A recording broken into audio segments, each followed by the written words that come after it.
नमस्कार बच्चों के। तो चलिए आज लेक्चर नंबर 41 पढ़ेंगे जो क्लास 12 केमिस्ट्री का आपका चैप्टर सॉल्यूशन है। ठीक है, चलिए रिक्वेस्ट करूंगा यदि आप चैनल पर नए तो प्लीज हमको सब्सक्राइब लाइक और शेयर कर लीजिएगा, साथ में घंटी का आइकन जरूर दबा लीजिएगा। ओके, आज बेहतरीन सवाल हल करने वाले हैं जो फॉर्मेलिटी बेस्ड है। ओके, जैसा कि हम जानते हैं formality is used in place of a molarity. Okay, when we can use the formula of formality is used for a ionic compound, okay, but molarity is used for molecules। यानी जैसा कि हम जानते हैं कि फॉर्मलता जो है वह क्या है, आयनिक कंपाउंडों के लिए होता है, ठीक है, परंतु मोलारिटी अणुओं के लिए निकाला जाता है।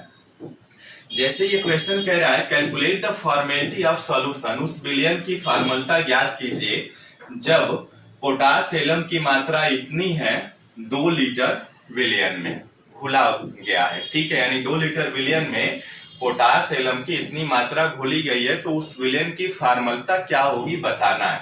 जैसे हम जानते हैं कि इसके पहले बेंजोइक एसिड का भी हमने देखा था कि उसका अणुभार, वैसे तो देखा जाए अणुभार ही बराबर होता है सूत्रभार के, परंतु किन्हीं किन्हीं कंडीशनों में जैसे डीमर की वजह से हम क्या करते हैं, सूत्र भार निकालते हैं तो अलग आ जाता है। ठीक है, सूत्र भार यानी सूत्रों का जितने भी सूत्र होंगे उसका हम सबका भार निकालते हैं। ठीक है, वैसे ही पोटास एलम की बात किया जाए तो पोटास एलम का फार्मूला क्या होता है, K2SO4 Al2 SO4 का होल थ्राइस इंटू 24 H2O।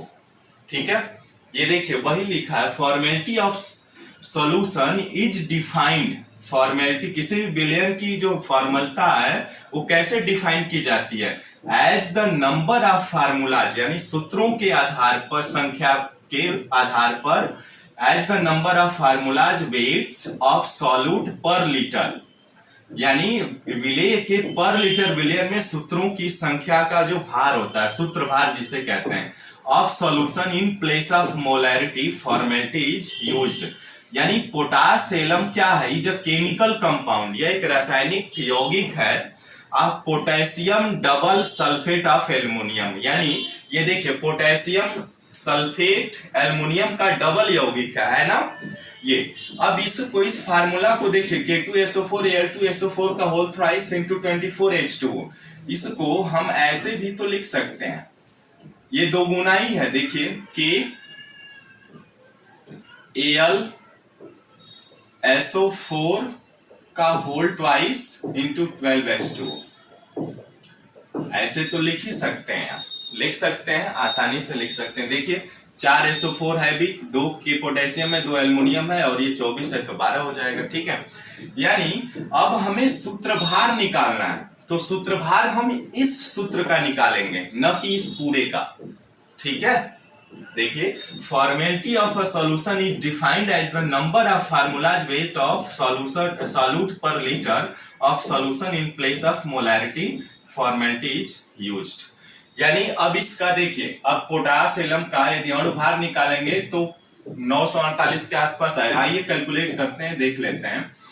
देखिए ये 2 है, 2 को हम इसका निकालते हैं। ठीक है, इसका सूत्रभार यानी पोटेशियम का कितना होता है, पोटेशियम का आपका होता है 39, एल्युमिनियम का 27 प्लस सल्फर का कितना होता है बच्चों, सल्फर का जो होता है 32 और ऑक्सीजन का 16 गुणे 4, एक ऑक्सीजन का प्लस 12, हाइड्रोजन का 1 होता है प्लस ऑक्सीजन 16। कैलकुलेट कर लीजिए, ये जोड़ेंगे तो 9 7 16, 1 9 3 2 5 1 6 प्लस 2 32 प्लस 16 चौको 64 प्लस 12 और ये कितना आ जाएगा 16 2 18।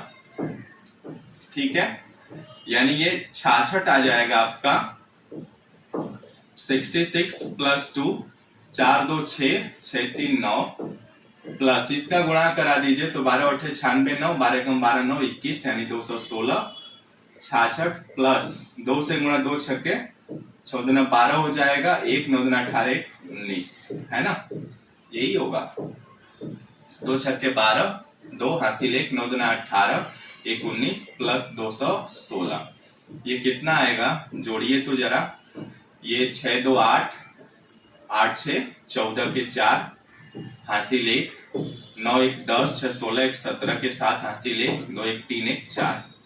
कितना आया बच्चों? 474। यानी इसका सूत्र भार कितना है? इस सूत्र का 474। अब देखिए इसका यदि आप अणुभार निकालेंगे तो अणुभार क्या होगा? अणुभार 2 गुणे 474 निकाल लीजिए। कितना है? 4 दूना 8 और 2 सते 14, 1 4 दूना 8 1 9, 948 आएगा पोटासियम का। परंतु यहाँ हमें सूत्रभार निकालना है, फॉर्मेलिटी याद करने, तो 474 लेंगे। अब फार्मूला रख दीजिए क्या फॉर्मलता का, तो फॉर्मलता बराबर होता है F बराबर वेट ऑफ सॉल्यूट बटे सूत्रभार वेट ऑफ फॉर्मेलिटी और गुणे आयतन लीटर में। यानी वेट ऑफ सॉल्यूट कितना है? 4.78 बटे सूत्रभार कितना है आपका? 474 गुणे लीटर कितना है? 2। अब क्या करते हैं? दशमलव हटाने के लिए 100 से ऊपर नीचे में गुणा कर देता हूं मैं। गुणा कर दीजिए तो ये आ जाएगा 478 बटे 474 गुणे 2 गुणे 100। ठीक है जी। 2 से काट लेते हैं। 2 दूना 4, 2 त्याई 6, 2 9 18, ये भी कट जाएगा। 2 दूना 4, 2 त्याई 6, 2 सते 14। यानी ऊपर आ जाएगा 239 बटे 237 गुणे 2 गुणे 100।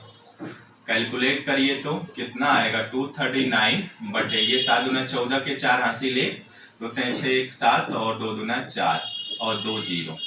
अब भाग देंगे इसमें 474 में। जैसे ही आप 1 2 से भाग देंगे, देखिए तो 0 ये नहीं होगा। ठीक है, फिर से 0 बढ़ाएंगे, एक और 0, 23,900 होगा, है ना।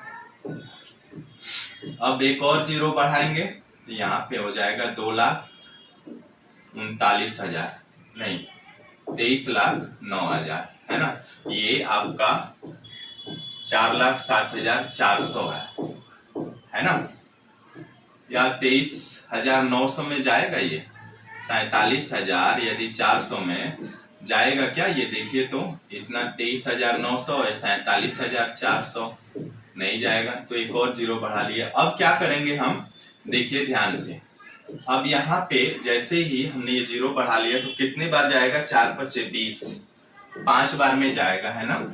यानी लगभग इसका आएगा आंसर 0.005 फॉर्मेलिटी, इतना आएगा आंसर। ठीक है, मिला लीजिएगा आंसर, हो सकता है कैलकुलेशन में मिस्टेक हो। ठीक है, तो आप खुद से भी प्रैक्टिस करके देख सकते हैं और बहुत बेहतरीन सवाल है, इसको अच्छे से करिएगा आप। ठीक है, और एक बेंजोइक एसिड वाला हम लोग हल कर ही चुके हैं प्रीवियस क्लासेज में। ठीक है, तो इस तरह से हम हल करते हैं फॉर्मेलिटी बेस्ड क्वेश्चंस को। ओके, मिलते हैं फिर नेक्स्ट वीडियो में एक नए